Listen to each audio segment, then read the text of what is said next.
মৰমৰ মইনাহঁত, আজি আমি ওকাৰ আৰু ব্যঞ্জন বৰ্ণৰ লগত ওকাৰ যুক্ত হ'লে কেনে উচ্চাৰণ হয় সেইটো শিকো আহা।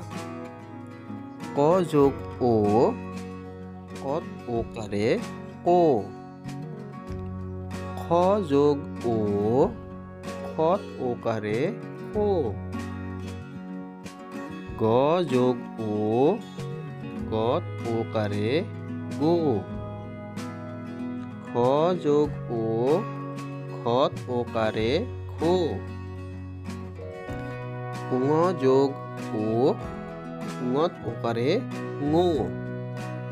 ঠিক একেদৰে প্ৰথম চত ওকাৰে চো, দ্বিতীয় চত ওকাৰে চো, বৰ্গা যত ওকাৰে জো, ঝত ওকাৰে ঝো, ন্যত ওকাৰে ন্যো।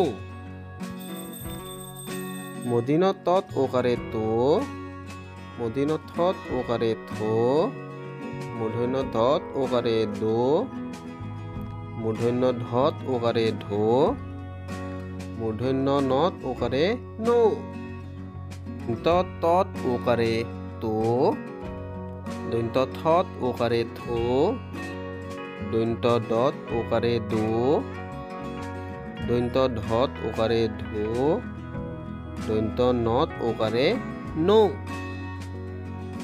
পত ওকাৰে পো, ফত ওকাৰে ফো, বত ওকাৰে বো, ভত ওকাৰে ভো, মত ওকাৰে মো।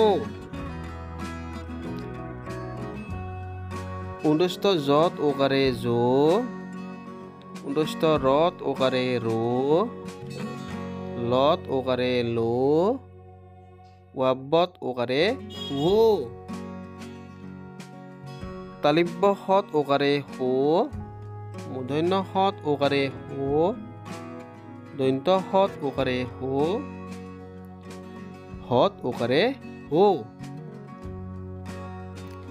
ক্ষত ওকাৰে ক্ষো, দবিন্দুৰত ওকাৰে ৰো,